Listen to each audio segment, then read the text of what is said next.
Well, after about 30 minutes of talking about rabbit hutch and how I built it, most folks are probably tired of hearing about rabbit hutches, but I got one last little project to do before I finish this rabbit hutch, and that's to make a solid divider between the buck and the females. And when we do that, is I'm going to do that with a water heater jacket, and how I'm going to do that is I'm going to cut it and form it, and I don't really have metal brakes and all that stuff, but what I'm going to do is I'm going to screw this piece of steel to the table on that white line, take my hammer and bend it. If I can get it to hold, I'll bend it toward the steel because the steel is not as soft as the wood.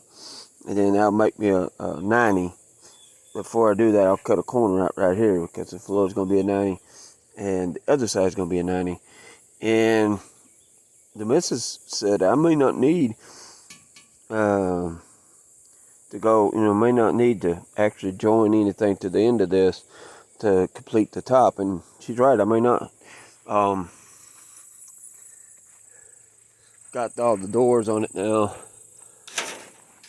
but in there is where the divider is going to go, and right here's the top board of it. Wow, I'm going to zoom out or something. Let's see, nope, one. Okay, so this is going to be the top, and then it's going to be the bottom.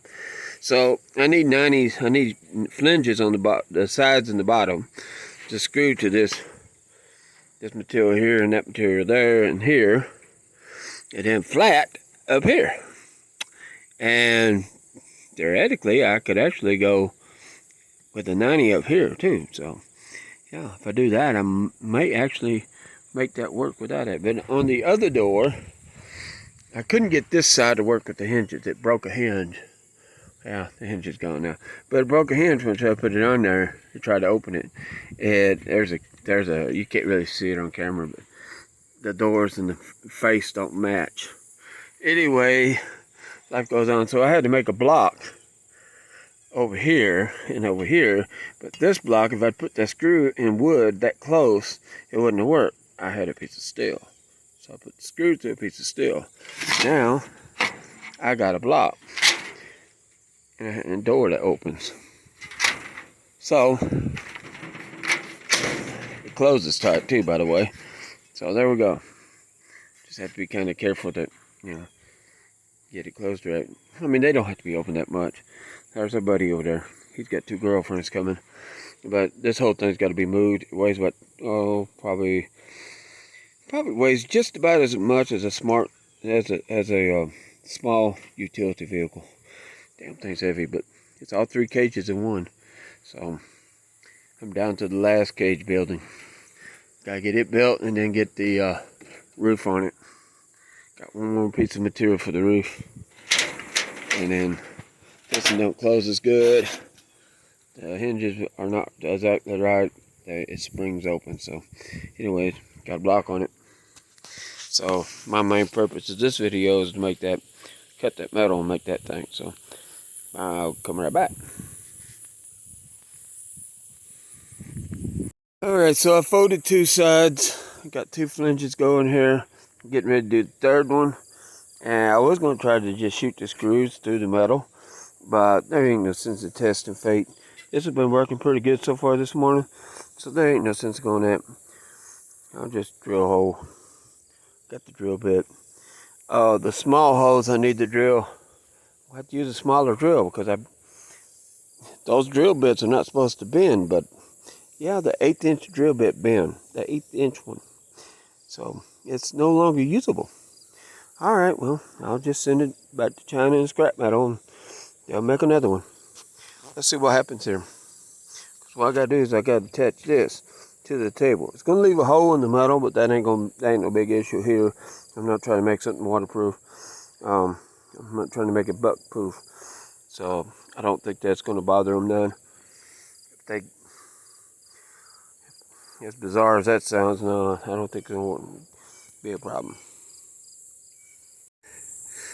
So it's in. It does have a gap at the top, but what I could do with that is take a 2x4 and put a 2x4 long ways like this and attach it to the 2x4 at the top. And then I've got a 2x4 down here at the base And I've got these 1-bys. This turned into a 2x5.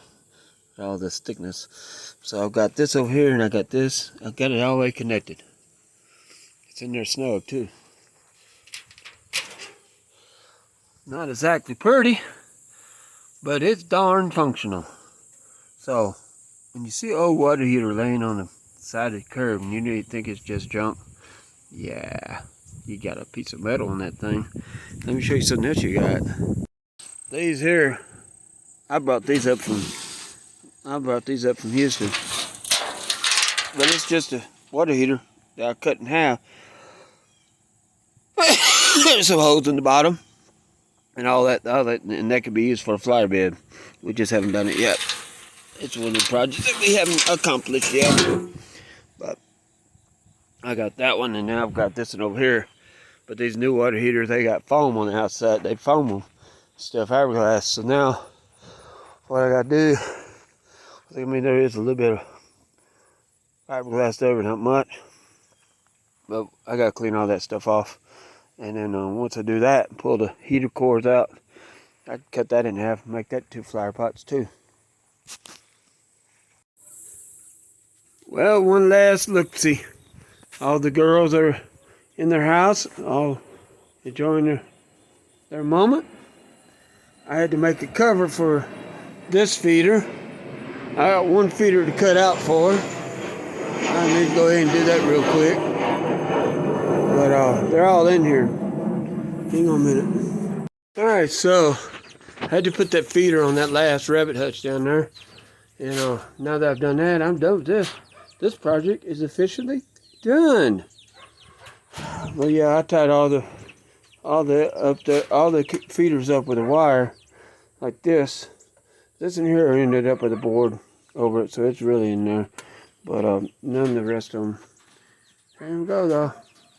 It's finished.